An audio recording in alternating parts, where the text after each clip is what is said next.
Hello friends, Heidi here from Rain Country. God is good all the time, and I'm here for part 4 of the winemaking video series. And so what we're going to do today is we're going to be racking the wine, or siphoning out the wine from the top. Now I'm going to show you a couple pictures right here. These images show a close-up of this jug right here, and you can see at the bottom a pretty heavy sediment layer, and that's what we're trying to get out of the wine. A couple of things that you're going to need is you're going to need a funnel. You're going to need a siphoning hose. This is just you look for a good vinyl food grade hose. I think I had this cut at the hardware store at, I just had a few feet cut. I don't remember how long it is. I think, and you want to make sure it's long enough that you can have it go from the bottom of your jug up through, well, not the very bottom, but I'd say go ahead and measure from the bottom of your jug up and then down to as low as you want it. Because whatever you're going to siphon it into, you want it lower. You want it to sit lower than the jug is. Otherwise, you're not going to be able to get it to siphon out. And then the other thing you're going to need is a good clean container that's at least a gallon to catch your wine as you siphon it out. I've got a stool sitting right down here on right at my feet, and so I'm just going to be setting this bucket down on that stool, and then I'll be siphoning with the hose from there into this bucket. You can see that this still isn't super clear yet. This is just the first racking. I will be doing this probably 2 more times. So what you want to do is you want to start by just sticking your hose in there. Don't stick it all the way to the bottom. It's important that you do not stick it all the way to the bottom. At least stick it down halfway to start with. And then you're gonna, you can get some fancy equipment to get this started. I just do it the old-fashioned way, and that is just getting some suction onto the hose to get it to start pulling it out. And it only takes just a real quick one. You don't have to let the wine get into your mouth or anything like that. It's just really quick, so you don't have to worry about contaminating your wine. And on top of that, the wine should be strong enough, even if it touched anything, it's still going to kill any germs. So I wouldn't concern yourself too much with that. But I believe there's some fancier equipment you can get to do this. So anyway, real quick, it just needs to be fast. That's all it takes, and then you'll see this start coming up through the hose. And I'm gonna, after I suck on this real quick, I'm gonna stick it down into the bucket. And that's all it took. I didn't get any wine into my mouth. And then what you want to do, this is hard because I can't handle the camera at the same time, but you want to watch that hose and keep that moving down to just above where you see that the sediment. Okay, so again, you're just following it down. You don't want to get that right down into that thick layer of sediment. Just keep it right above there as it's siphoning out of there. Okay, then you take your hose out. It's kind of tricky doing this, trying to record it, because it's a very, very fast process. Okay, now you can see in the bottom, all that sediment. I like to swish it around, and then what I'm going to do is I'm going to pour this into a separate jar. Okay, so I have a separate little jar right here, and I'm just going to pour this in here. And the reason I swish it around is just to get it all in there. And then you can also set this aside in the fridge or on the counter and let that sediment, I usually just stick it in the fridge. It doesn't need to be in the fridge, but for whatever reason I stick it in there. But look how milky it looks. That's because it's mixed with most of that sediment. But you can still use this. Again, let it sit for another day or 2, and most of that will set to the bottom, and you'll still end up with some clear liquid at the top.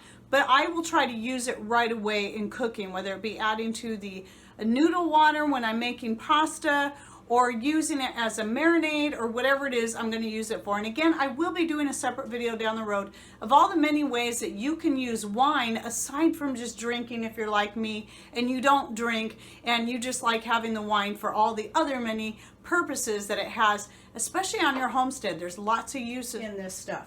Okay, so we'll just put a lid on that and set it aside. And then the next process is just simply, you may want to even rinse this out, which is what I'm going to do right now.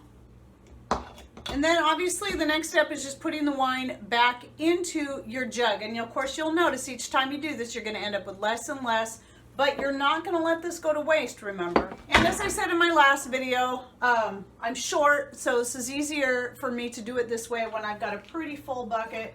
And that is to simply use a measuring cup and then pour it this way into the through the funnel. If you're taller, it might be easier for you just to pick up the bucket and pour it in there without making a mess. I make less of a mess, at least, when I do it this way.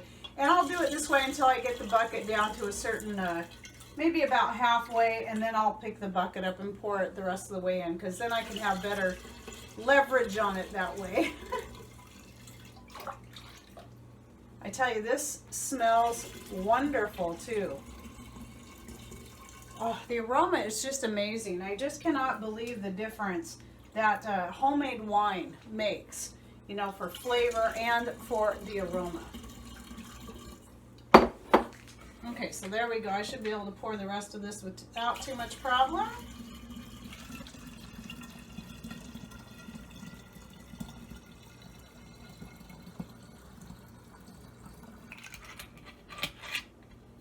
Now you should be able to see already a little bit difference in color with just that, but this still isn't clear. Not like that, not like the wine I made last time, which I'll put a picture again right here so you can see the difference in how this looks and that. Now the color of this is going to be a little bit different because some of the juice that I used in here was canned juice from the year before, and the rest of it was directly from the frozen grapes. But I instead of thawing out another whole big gallon bag of grapes, I knew it was going to be more than I needed. I just opened up a jar of my home canned grape juice, which the color always changes. It gets kind of darker and more purplish when you can it, even if it's white grapes, which is weird. All right, well, that's about it when it comes to the winemaking. I just recommend keeping an eye on it, set it on your counter, let it sit. And by the way, when you go to move it, before you siphon it out, be very careful how you move it, because you're trying to keep the sediment, as much of it, on the bottom as possible before you do the siphoning. After that, it's okay, but if you shake it around too much, then you're going to have to let it sit for a while to let all that settle down. So do that as many times as you want to get it as clear as you want. Just keep in mind every time you do it, this is actually quite a bit. I don't usually have this much left when I do that, but I was kind of struggling with trying to run the camera and do this, and I ended up having to start the whole siphoning process again, which isn't normal, just because I had to stop and move the camera because I wanted you to be able to see what was going on. But anyway, you know, you will end up with this, but again, it's not waste. You can, you may not want to use it. You're not going to probably want to drink it. It's not going to taste as good as the more clarified stuff, but it's still really great for marinating and all kinds of stuff. And so don't toss it. It does have use. And actually, those dregs that are in there, those are actually really good for you. There's good healthy stuff in there. So, you know, using it in some way, I recommend it. I mean, using it for medicinal extracts would be great. Okay, well, that should cover it.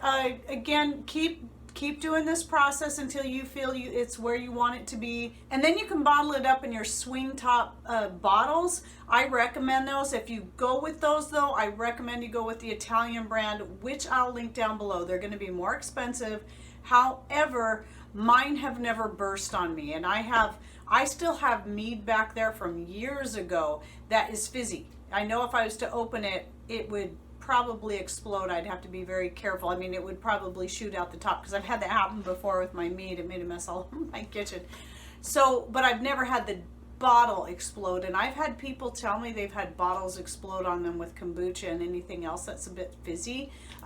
The wine, typically you're trying to get it to where it's not, you know, this kind of wine where it doesn't have any fizz in it at all, but a lot of times your honey wine, your Mead, is going to be more fizzy. It's going to tend to hold on to that fizziness for a while. So again, I recommend going with the Italian brand, and the cheaper bottles could explode on you. I've had several people share stories with me about how that happened, and that's just scary. And I've been using the same bottles for years now, and like I said, still have several in storage with Mead still in them. Okay, I figured I'd just go back in the back room and pull out some of the ones that I have back there so you can see. For example, right here is a peach. These are all Meads. They're all flavored Meads. So what I did was I used honey and a little bit of fruit for the flavoring. But a Mead is made with just basically water, honey, and You don't even have to use a fermentation starter, but you can if you want. And but I always flavored my meads by just using fresh fruit. So like I said, I got peach. This one here is a mixed berry. I think it's like strawberry, a little bit of blueberry, and whatever else. This one is strawberry rhubarb. And then this one is raspberry. And I used to have a pomegranate one that was really good too. But raspberry was probably my very best one. In fact, I'll show you a picture right here of how it looks in the glass. This was one of the best ones. But some other flavors that I've made, and I'll show you some more pictures, and I've shown them in other videos too, is like orange spice, and you know, just by slicing up a few pieces of orange and throwing in a couple of cinnamon sticks and cloves in there while the mead was fermenting, and pumpkin spice, and what else?